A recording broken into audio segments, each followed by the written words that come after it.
Hello అండి, అందరికీ నమస్తే. నా పేరు పవన్.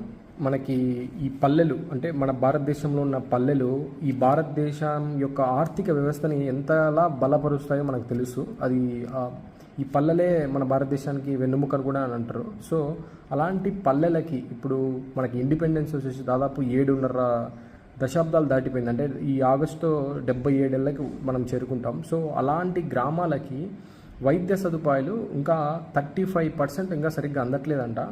సో మెయిన్గా ముఖ్యంగా ఈ పల్లెల్లో ఇంకా కొంచెం అనగారిన వర్గాలు ఉంటాయి కదా, అంటే ఎస్సీ ఎస్టీలు కానీ కొంతమంది ఇంకా పేద మధ్యతరగతి వాళ్లకు సరిగ్గా వైద్యాలు అందట్లేదంట.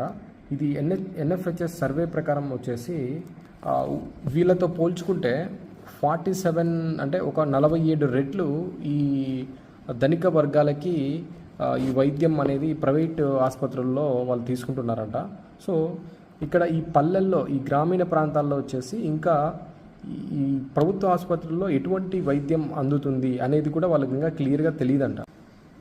2005-2020 మధ్య కేవలం 8% హాస్పిటల్స్ నిర్మించాయంట. అది ఇప్పుడు మన పిహెచ్సిలు కావచ్చు, సిహెచ్సిలు కావచ్చు, సబ్ సెంటర్స్ కావచ్చు తగ్గిన సంఖ్యలో లేవంట. ఎందుకంటే మన దేశ జనాభా మనకు తెలుసు 1.5 బిలియన్ ఆర్ 1.7 బిలియన్ అని చెప్తున్నారు. సో ఈ పాపులేషన్ తగ్గట్టు లేవంట. అది కాకుండా ఏంటంటే ఈ సిహెచ్సిలలో ఈ సామాజిక ఆసుపత్రుల్లో ఏంటంటే 80% స్పెషలిస్టులు డాక్టర్స్ కొరత ఉందంట. దాంతోపాటు మెడిసిన్, కీలకమైన మెడిసిన్ కానీ ఎక్విప్మెంట్ కానీ ఇవన్నీ చాలా డెఫిసిట్ ఉందని చెప్తున్నారు. సో వీటన్నిటి కారణంగా చాలామంది ప్రజలు వచ్చేసి ప్రైవేట్ ఆసుపత్రులకి కార్పొరేట్ ఆసుపత్రులకి వెళ్తుంటే అక్కడ వాళ్ళకి బిల్స్ అంటే మనకు తెలుసు ఈరోజు ఒక ప్రైవేట్ ఆసుపత్రికి ఒక రోగం వచ్చి వెళ్తే ఎంత ఖర్చు అవుతుందో.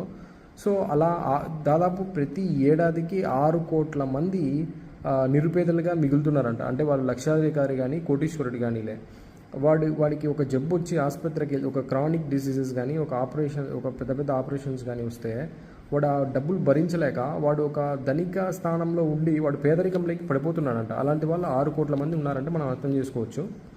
దీంతోపాటు ఈ పల్లెల్లో ఏంటంటే లింగ వివక్ష, అంటే మనకు తెలుసు లేడీస్ని ఏ విధంగా ట్రీట్ చేస్తారు అని చెప్పేసి. అంటే ఇంట్లో ఒకరికి ఏదన్నా ఒక మగపిల్లాడికి బాగలేకపోతే, ఒక పెద్ద సంపాదించేవాడికి బాగలేకపోయినా వెంటనే చూపిస్తారు. అదే ఒక స్త్రీకి, ఇంట్లో వంట చేసే స్త్రీకి, నార్మల్ పని పాటకపోయే ఒక స్త్రీకి బాగలేకపోతే పెద్దగా పట్టించుకోరు. సో అది క్రానిక్ డిసీజ్గా మారి మరణాలు కూడా ఎక్కువ సంభవించే అవకాశం ఉంది. అదేవిధంగా క్రానిక్ డిసీజెస్, క్యాన్సర్స్ కావచ్చు, సర్వైకల్ క్యాన్సర్, బ్రెస్ట్ క్యాన్సర్స్ ఇలాంటివి కూడా ఎక్కువ చూస్తున్నాం మనం ఈ మధ్య ఫీల్డ్లో మనం బయట పడేటివి. మనం ఇతర దేశాల్లో అంటే అమెరికా, జర్మనీ, ఫ్రాన్స్ ఈ దేశాల్లో మనం తీసుకున్నట్లయితే దాదాపు 10% వాళ్ళ జీడీపీ అంటే వాళ్ళ బడ్జెట్ ఉంటుంది కదా, నేషనల్ బడ్జెట్, ఆ నేషనల్ బడ్జెట్లో వాళ్ళకి 10% కేటాయిస్తున్నారు. అదే మన ఇంత పెద్ద పాపులేషన్కి మన దేశం కేటాయిస్తున్న హెల్త్ బడ్జెట్ వచ్చేసి 1.84% మాత్రమే అంట. ఈ సేమ్ టైం రాష్ట్రాలకి కేంద్ర ప్రభుత్వం చెప్తున్న మాట ఏంటంటే మీ బడ్జెట్లో కనీసం 8% ఈ వైద్య రంగానికి కేటాయించండి అని చెప్తుంటే ఈ స్టేట్స్ వినట్లేదంట. సో ఈ మొత్తం బాధ్యత అనేది ఈ కేంద్రం మీద రాష్ట్ర ప్రభుత్వాలపైన ఉంది. సో వాళ్ళు దీన్ని చొరవ తీసుకొని ఈ హ్యూమన్ రిసోర్స్ని కానీ ఎక్విప్మెంట్ ఫెసిలిటీస్ కానీ ఫుల్గా సామర్థ్యంగా పెంచి ఈ పేద ప్రజలకి, ఎందుకంటే వీళ్ళే దేశ ఆర్థిక వ్యవస్థలో మూలమైనప్పుడు వీళ్ళని కాపాడుకోవాల్సిన బాధ్యత ఈ రాజకీయ నాయకులపైన ప్లస్ ఈ ప్రభుత్వాలపైన ఉంది. కాబట్టి వీళ్ళే దీన్ని క్షుణ్ణంగా ఆలోచించి ఒక పటిష్టమైన వ్యవస్థని తీసుకురావాలని వీళ్ళు చెప్తున్నారు.